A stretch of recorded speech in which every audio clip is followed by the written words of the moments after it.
Hi, you're watching Reddit Confessions. Let me take you right into the moment everything shifted. There were no shoes by the door. That's the first thing she noticed. Romina always tripped over them when she came in.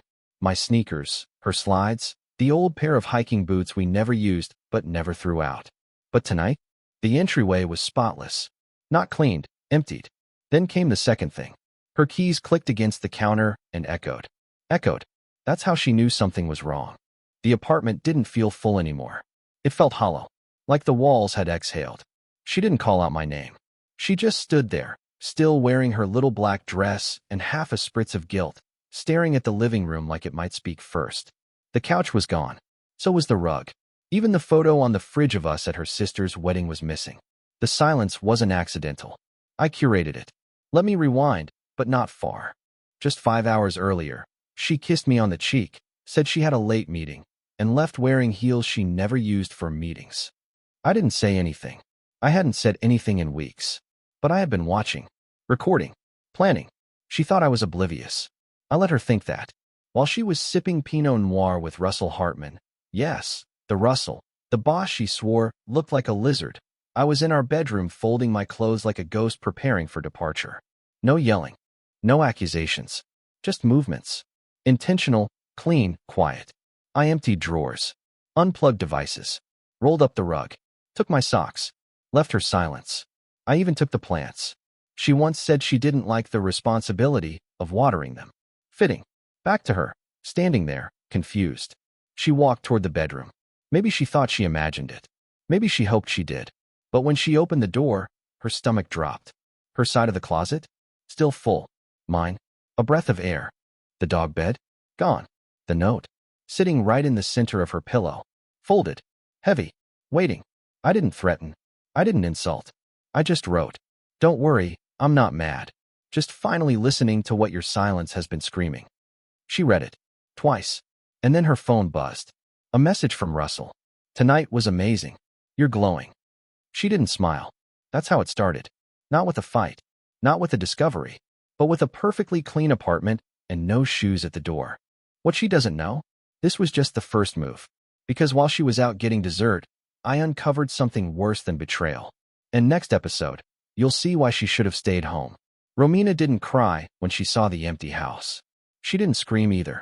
No dramatic collapse. No shattered wine glass. No pleading voicemails. That's not her style. She's calculated. She thinks in strategies and rehearsed reactions. So instead of panic, she walked calmly into the bathroom, opened the cabinet, and looked for something ridiculous. My toothbrush. It was gone. That's when she sat down on the edge of the tub.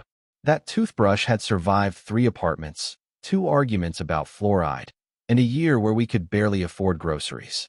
If it was gone, I was gone. And Romina, for all her pretending, never believed I'd leave. Not really. See, she always thought I was weak. Not in the physical sense. I could lift her off the ground when she'd let me, but emotionally. She thought I was the kind of man who clings.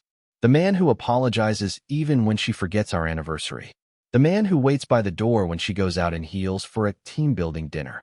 She wasn't wrong. I was that man. But even steel bends with enough pressure.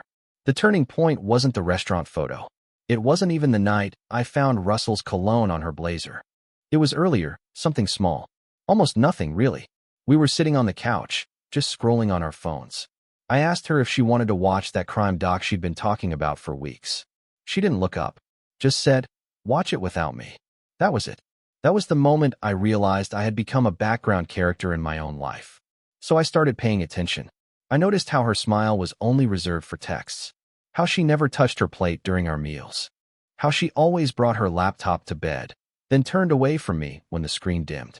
I felt like I was living with someone who had already moved on emotionally. She was just waiting for the paperwork to catch up. But I didn't confront her. I didn't beg. I didn't shout. I observed. I planned. And then I acted. The apartment wasn't just clean when she got home. It was curated. I left just enough things behind to tell a story. The shared Spotify speaker? Gone. The framed postcard from our trip to Oregon? Gone. But I left behind the vase she hated, the garlic press she swore was useless, the coffee table she said made the room look cheap. I wasn't being petty. I was being deliberate. She had built a world without me in it. I just gave her exactly what she wanted, a life without me, but on her terms. What she didn't know yet was that her terms were built on lies. Because the night she went to the White Bell with Russell, she made a mistake. She left her tablet at home, and I read everything. I didn't go looking for the tablet. It was just there, glowing faintly on the nightstand like some forgotten relic. Romina had rushed out the door in heels and red lipstick, leaving behind the one thing she always guarded like her life depended on it. It wasn't password protected. She had Face ID on, and I had set it up for her. A long time ago, when we still trusted each other. When she used to ask for help instead of hiding things. When I still mattered. I wasn't planning to snoop. Honestly, I was hoping to find nothing. That would have been easier. But somewhere deep down, I think I already knew I wouldn't like what I saw. At first it was nothing. Just work emails. Presentation slides. Calendar invites. Boring, lifeless corporate stuff. Then I opened the Messages app. Not her texts, her work Slack.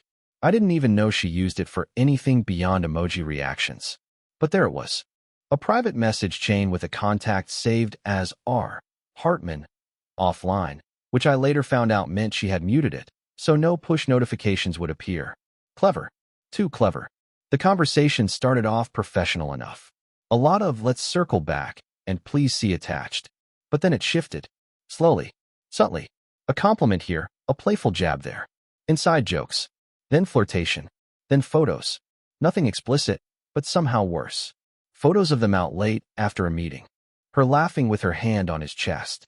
A boomerang of their wine glasses clinking. Messages like, no one understands me the way you do. Sometimes I wish we'd met before I got married.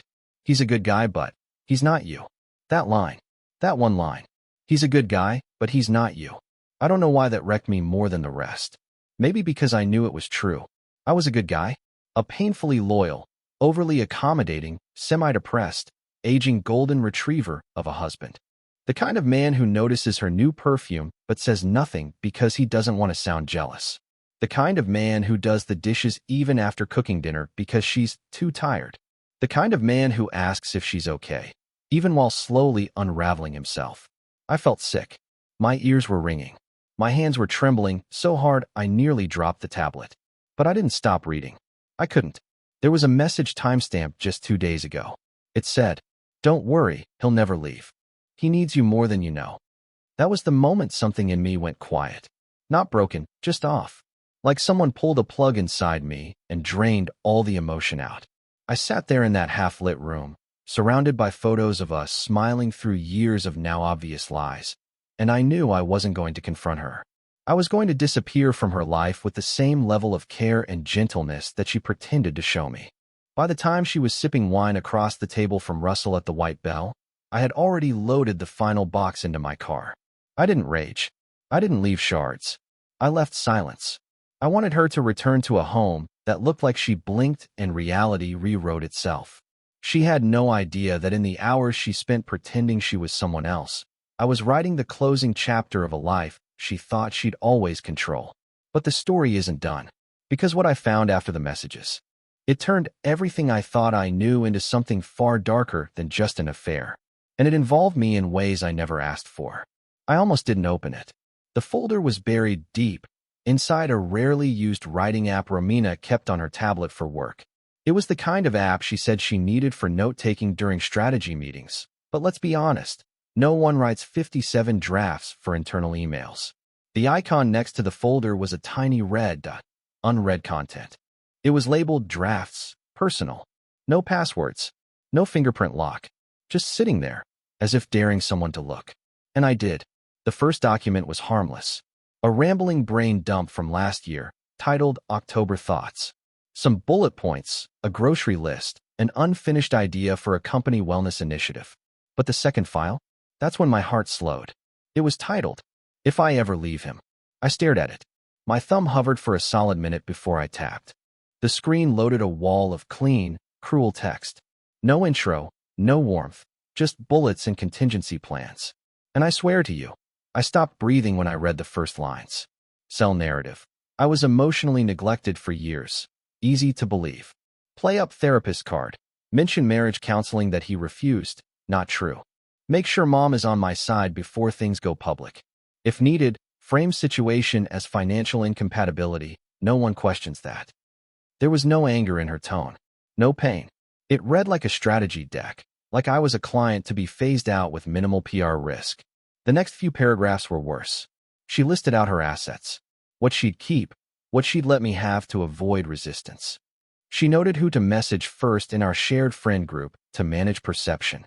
There were even lines like, wait for salary bump before final decision. Timing matters. Closer to holidays equals more sympathy. Don't underestimate his emotional dependence. He'll collapse if pushed gently.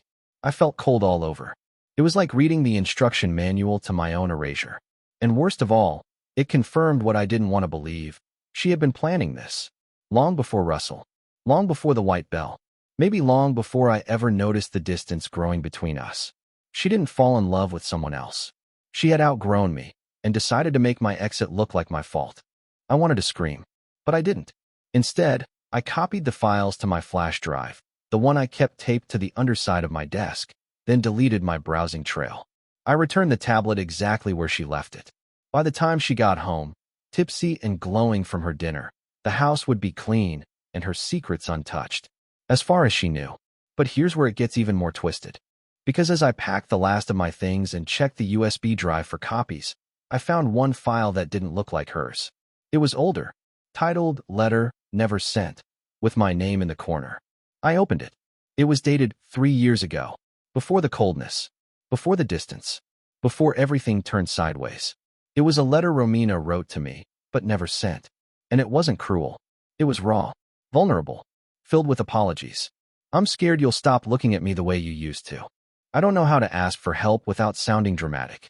Sometimes I feel like I'm vanishing next to you, like I'm just someone who walks around your life, but never inside it. It hit me like a punch to the chest, because for all her calculated betrayal, there was once a version of her that reached out, and maybe I never noticed.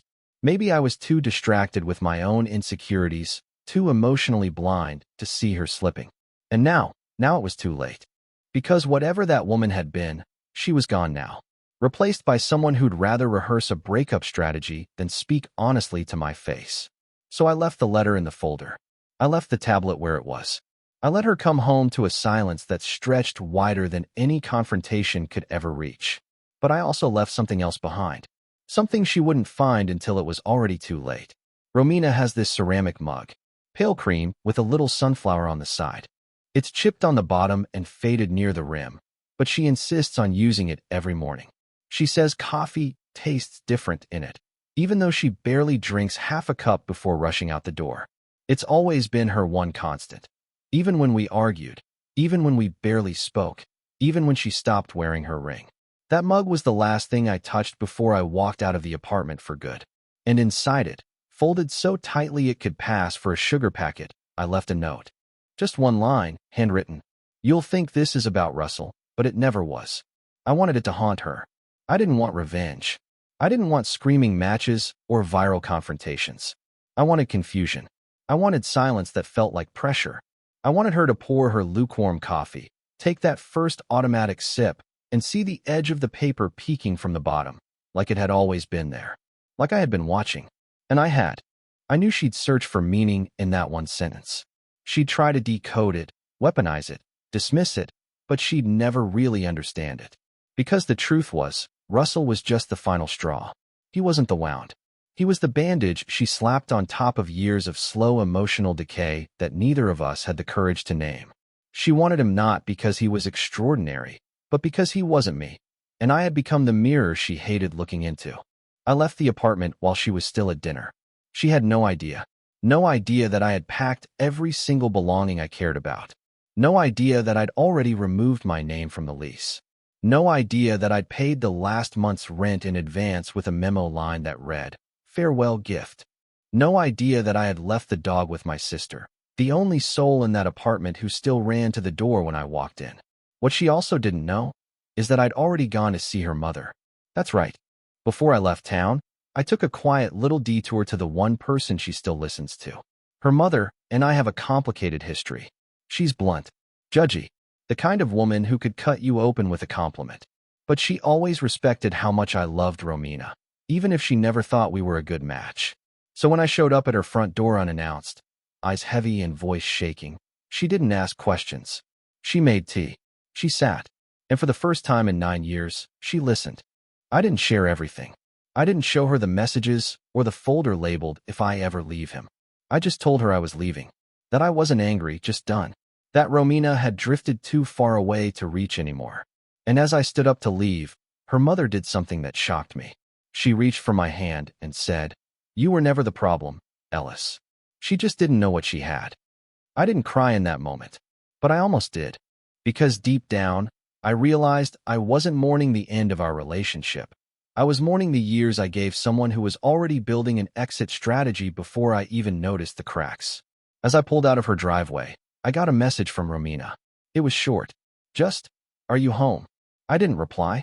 10 minutes later, "Where are you?" I still didn't reply. Then, a final one. "Ellis, what did you do?"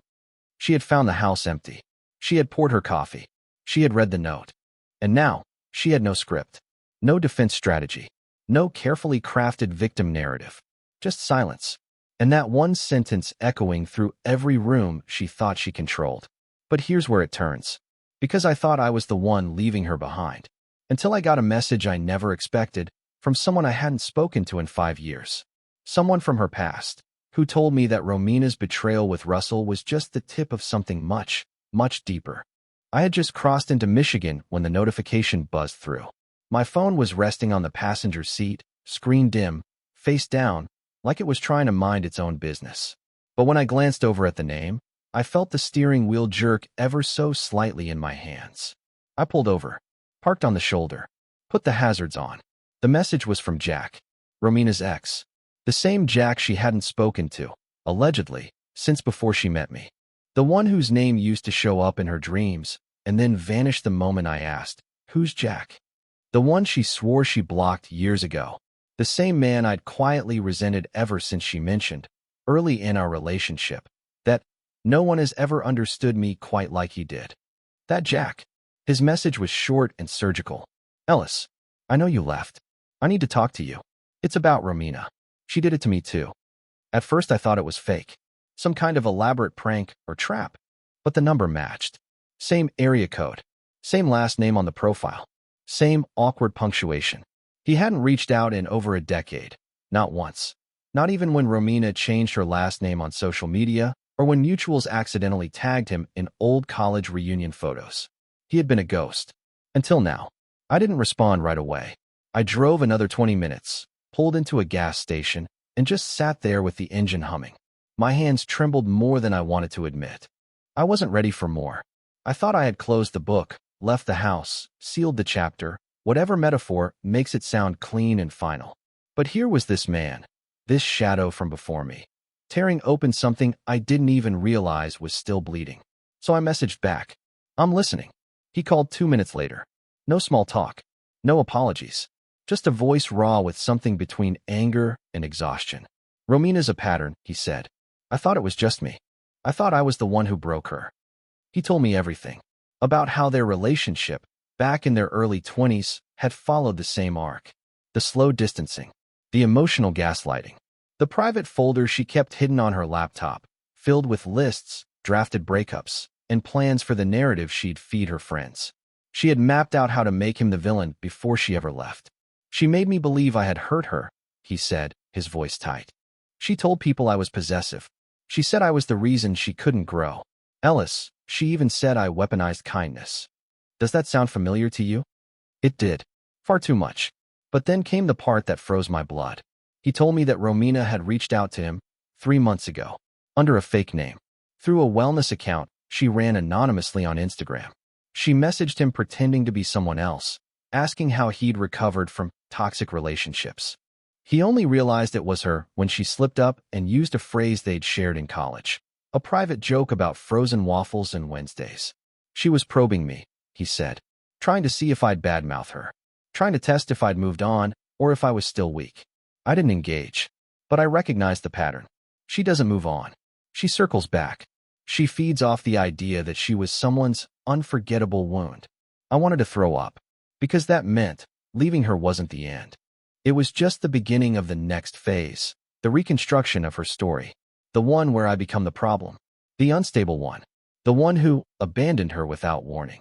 She had likely already begun seeding it among friends, reshaping the truth into something more manageable, more performative, more marketable. When Jack hung up, I sat alone in the parking lot for almost an hour. Cars came and went. Rain tapped against the roof. A man walked by selling bootleg DVDs out of a tote bag. I didn't move.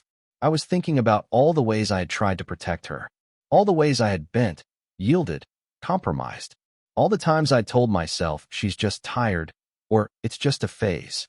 And now, I had evidence, living proof, that she had done this before, that I had simply been next. But this time, I wasn't going to be forgotten.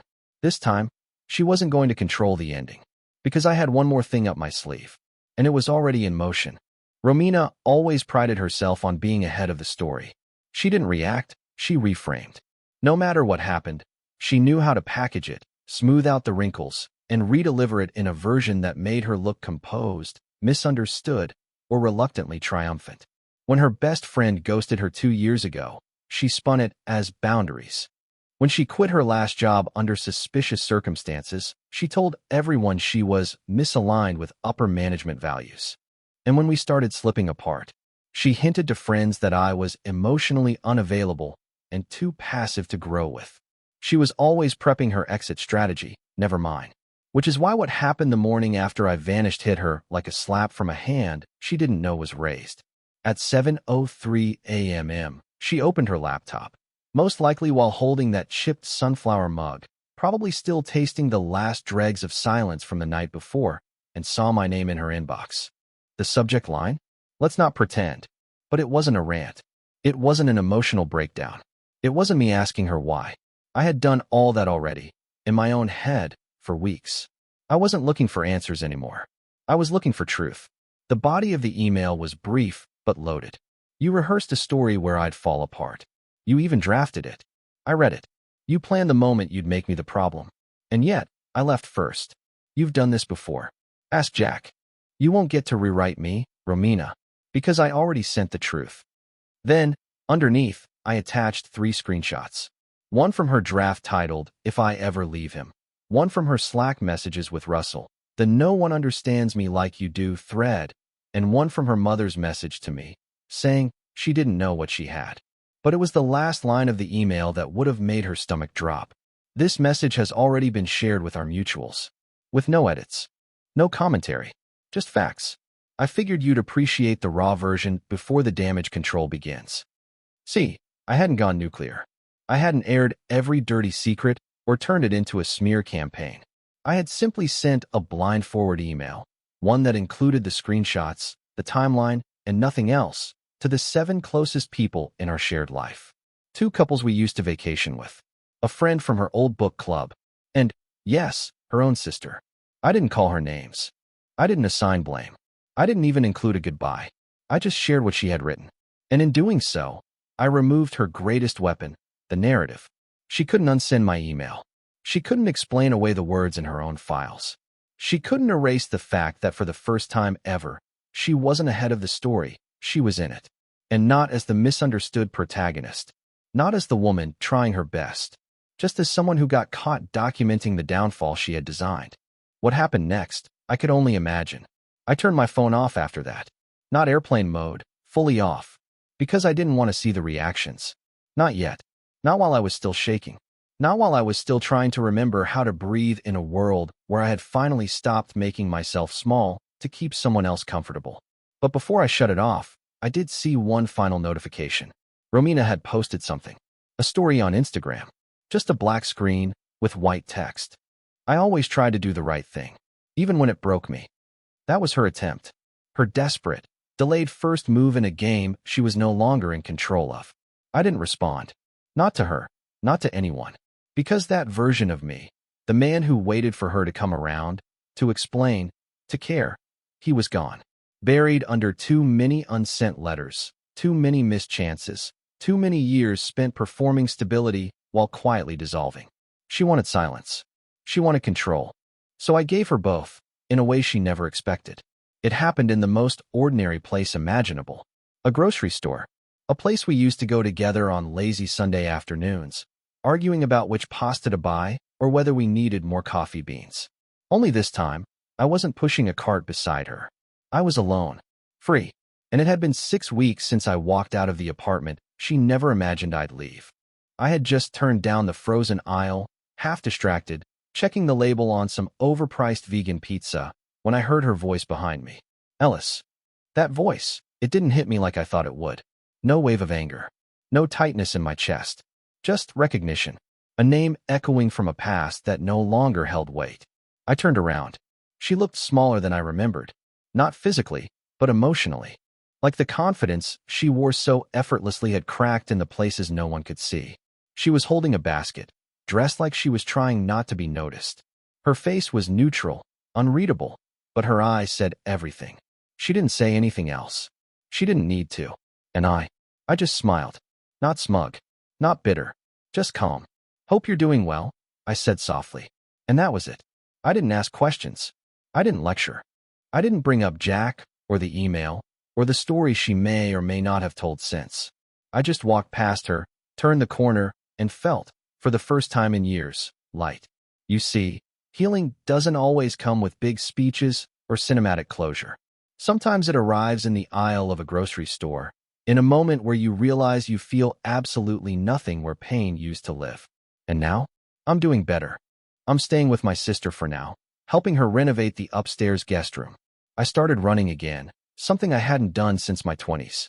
And, most surprisingly of all, I signed up for a pottery class. Don't ask why. Maybe I just wanted to make something with my hands again. Something that doesn't break. Romina? I don't know where her story goes from here. I don't wish her pain. I don't wish her anything. I've stopped imagining what she says about me. Stopped wondering what version of the story she tells. Because the only version that matters is the one I'm living now. And it finally feels like mine. Thank you for following this journey with me. Now I want to hear from you. Was there a single moment in this story that hit you personally? Maybe something subtle, like a line of text, a forgotten mug, or a missed chance, that reminded you of your own crossroads? Comment below and share it. Let's talk about it. We read everything. You're watching Reddit Confessions, where the truth doesn't need to be loud to be heard. Don't forget to like, subscribe, and if this story stuck with you, pass it on. Someone out there might need to know they're not alone.